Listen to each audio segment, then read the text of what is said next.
Okay okay మరి వంకాయ చామదుంపల పులుసు కావాల్సిన పదార్థాలు ఏంటో చూద్దాం. వంకాయ చామదుంపల పులుసు తయారు చేయడానికి కావాల్సిన పదార్థాలు: వంకాయలు 1/2 కిలో, ఉడికించిన చామదుంపలు 1 కప్పు, తరిగిన ఉల్లిపాయ 1, బెల్లం కొద్దిగా, చింతపండు గుజ్జు తగినంత, నువ్వుల పొడి 1 టేబుల్ స్పూన్, ధనియాల పొడి 1 టీ స్పూన్, జీలకర్ర మెంతుల పొడి 1 టీ స్పూన్, కారం తగినంత, ఉప్పు తగినంత, ఇంగువ చిటికెడు, పోపు దినుసులు 1 టీ స్పూన్, ఎండుమిరపకాయలు 2, కొత్తిమీర కొద్దిగా, కరివేపాకు 2 రెమ్మలు, శనగపిండి 1 టేబుల్ స్పూన్, పసుపు చిటికెడు, అల్లం వెల్లుల్లి పేస్ట్ 1 టీ స్పూన్, నూనె 3 టేబుల్ స్పూన్లు.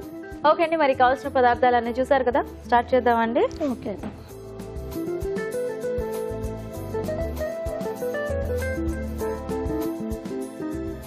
ఫ్రీడమ్ ఆయిల్ అండి. మీరు కూడా ఫ్రీడమ్ ఆయిల్ వాడతారా? Okay, very good. సో ముందు చామదుంపలు అవి ఉడికించి పెట్టుకోవాలండి. దీనికి పెట్టుకున్నామండి. ఉడికించేసి పెట్టేసారు. పోపు గింజలు, ఎండుమిర్చి, ఉల్లిపాయలు,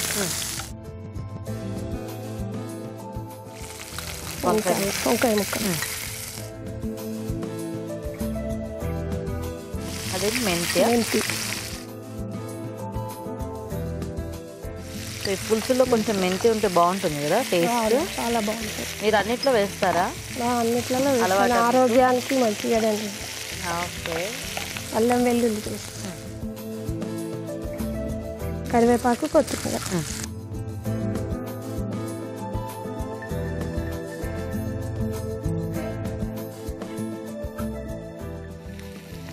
సో ఈ వంకాయ ముక్కలు మగ్గితే అప్పుడు మనం చామదుంపలు యాడ్ చేసుకుంటే తొందరగా ఈజీగా అవుతుంది. సో అది కొంచెం టైం పడుతుంది కాబట్టి ఎట్లాగో మనం చామదుంపలు ముందే ఉడికించి పెట్టేసుకుంటాం కదా. మూత పెడదామా దీనికి? సాల్ట్ ఏమైనా వేస్తారా? అక్కర్లేదు, కొంచెం లైట్గా వేస్తాం. సో మీరు ఎప్పటి నుంచి kitty party friends? 3 years. 3 years? ఓ,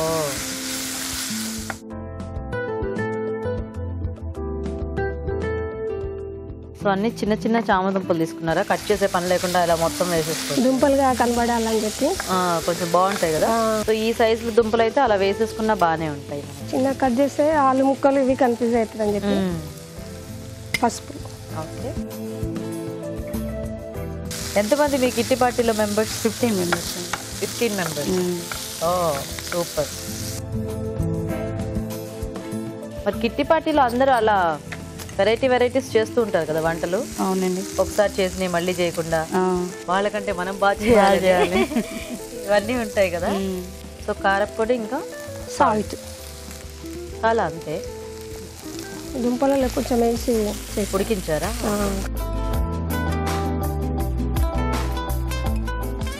చింతపండు గుజ్జు అన్నీ ఒకసారి వేసి అలా ఉడికించేటమేనా మనం ఇంకా దీన్ని? అంతేనా? తర్వాత అన్ని పౌడర్స్ వేయాలి. తర్వాత అన్ని కొంచెం చింతపండు పులుసులో మగ్గాక. ఓకే.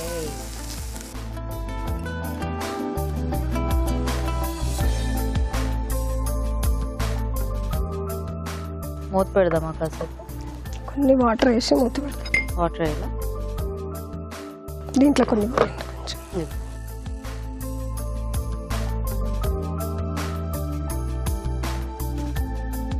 శనగపిండిలో కొంచెం వాటర్ యాడ్ చేసి టేస్ట్ వస్తుంది.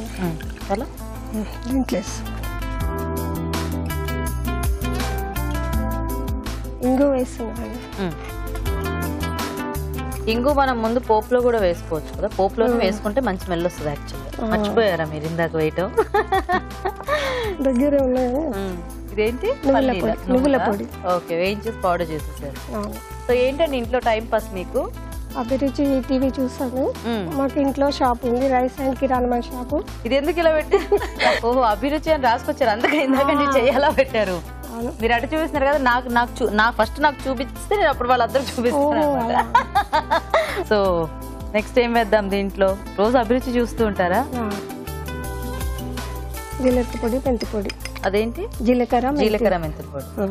ఎంతమంది అండి పిల్లలు మీకు? 2 అబ్బాయిలు, 1 అమ్మాయి. 3 పిల్లలు. 3 మనవరాళ్ళు, 1 మనవడు. అందరికి పెళ్లిళ్ళు అయిపోయాయా? కాలేదు, 1 అబ్బాయికి మ్యారేజ్ కాదు. ధనియాల పొడి. Okay okay. మా వారికి మా పిల్లలకి అందరికి ఒకసారి చెప్పండి హాయ్ చెప్పండి. హాయ్ చెప్పనా? ఓకే, సో హేమలత గారి ఫ్యామిలీ మెంబర్స్ అందరికి కూడా నా తరఫు నుంచి హాయ్. ఓకే, అన్ని వేసేసారా? ఏంటో టకటక టకటక ఒకదాని తర్వాత ఒకటి వేస్తూనే ఉన్నారు. అయిపోయినాయా? కొంచెం కూడా గ్యాప్ ఇవ్వలేదు. బెల్లం. ఓకే, ఇప్పుడు ఏం చేద్దాం? కాసేపు మూత పెడదామా? అన్ని వేసేసారో చూసుకోండి. సో ఒక 2 నిమిషాలు దీన్ని ఉడకనిద్దాం. ఓకే, చూద్దామా? చూద్దాం. సో అయిపోయినట్టేనండి. ఆఫ్ చేసేనా? చేసే.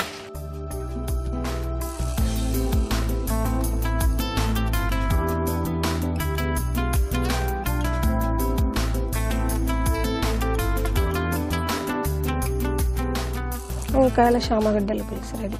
బాగుందండి కార్వింగ్. వంకాయ చామగడ్డల పులుసు కాబట్టి వంకాయతో చేశారా?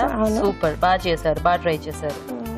ఓకే అండి, మరి పులుసు రెడీ అయిపోయింది కదా. టేస్ట్ చూసే ముందు తయారీ విధానం ఇంకోసారి చూద్దాం. వంకాయ చామదుంపల పులుసు తయారు చేసే విధానం. ముందుగా శనగపిండిలో కొద్దిగా నీళ్లు పోసి బాగా కలుపుకోవాలి. ఒక పాన్ లో నూనె వేసి పోపు దినుసులు, ఎండుమిరపకాయలు, ఉల్లిపాయ ముక్కలు, వంకాయ ముక్కలు, అల్లం వెల్లుల్లి పేస్ట్, కరివేపాకు, కొత్తిమీర వేసి వేయించాలి. దీనిలో ఉడికించిన చామదుంపలు, పసుపు, కారం, ఉప్పు, చింతపండు గుజ్జు వేసి ఉడకనివ్వాలి. తర్వాత శనగపిండి మిశ్రమం, ఇంగువ, నువ్వుల పొడి, జీలకర్ర మెంతుల పొడి, ధనియాల పొడి, బెల్లం వేసి మరి కాస్త ఉడకనివ్వాలి. ఆపై కొత్తిమీర, కరివేపాకుతో గార్నిష్ చేసి సర్వ్ చేసుకుంటే వంకాయ చామదుంపల పులుసు రెడీ.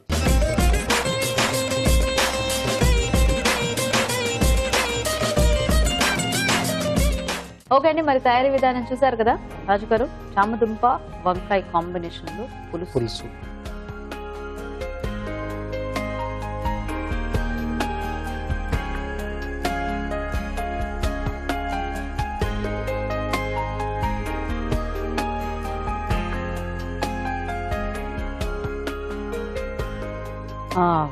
పౌడర్స్ అన్ని మంచి ఘాటుగా ఉన్నాయి. కొంచెం డిఫరెంట్ ఫ్లేవర్ లో ఉంది. జనరల్ గా ఏదైనా మనం సింగిల్ గా వెజిటబుల్ తీసుకొని చేస్తాం కదా, సో ఇక్కడ కాంబినేషన్ తీసుకోవడం వల్ల కొంచెం టేస్ట్ అనేది కూడా కొంచెం డిఫరెంట్ గా వచ్చింది.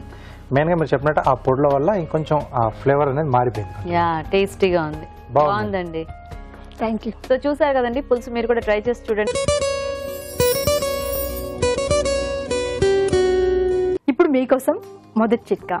మామూలుగా జాబ్కి వెళ్ళే వాళ్ళు లేదా హడావిడిగా ఏదైనా పని చేసుకునే వాళ్ళు పొద్దునే వంట చేసేసుకుని ఫ్రిడ్జ్లో ఉంచేసుకుని మళ్ళీ సాయంత్రం దాన్ని వెలికి తీసుకుని వేడి చేసుకుని తింటూ ఉంటారు. అది కరెక్టే, కానీ వేడివేడిగా ఉన్నప్పుడు కూరలు కానీ పాలు కానీ ఫ్రిడ్జ్లో ఉంచినట్లయితే ఫ్రిడ్జ్ పాడవుతుంది. అలాగే ఈ కూరలు పాలు కూడా పాడయ్యే అవకాశం ఉంది. దీనిలో ఉన్న పోషకాలు కూడా తగ్గిపోతాయి. కాబట్టి కాస్త చల్లారిన తర్వాతే ఫ్రిడ్జ్లో పెట్టుకోవడం మంచిది.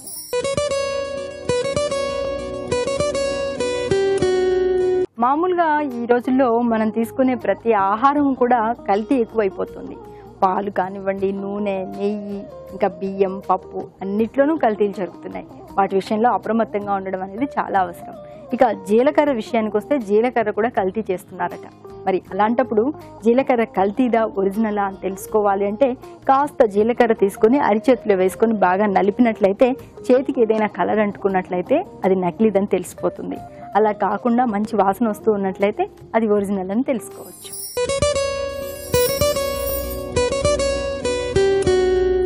అరటిపళ్ళు ఆరోగ్యానికి మంచిది, తీసుకోండి అని మనం ఎప్పుడు చెప్పుకుంటాం కదా. మరి అరటిపళ్ళు ఒక 4-5 రోజులు, వారం రోజుల వరకు తాజాగా ఉండాలి, పండిపోకుండా ఉండాలి అంటే ఈ చిట్కా పాటించండి.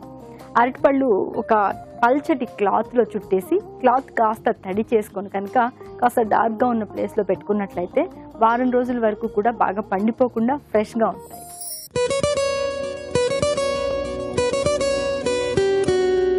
మామూలుగా మనం చాకులు, కత్తులు ఎక్కువగా వాడుతూ ఉన్నట్లయితే ముద్దుబారిపోతూ ఉంటాయి. ముఖ్యంగా మటన్, చికెన్ కట్ చేయాల్సి వస్తే మాత్రం కత్తులు మరింత షార్ప్గా ఉండాలి కదా. ఇలాంటప్పుడు కాస్త వేడి నీళ్ళలో కనుక ఉంచి ఒక 10 నిమిషాల పాటు ఉంచి దాని తర్వాత వాడుకున్నట్లయితే తిరిగి షార్ప్నెస్ వచ్చేస్తుంది.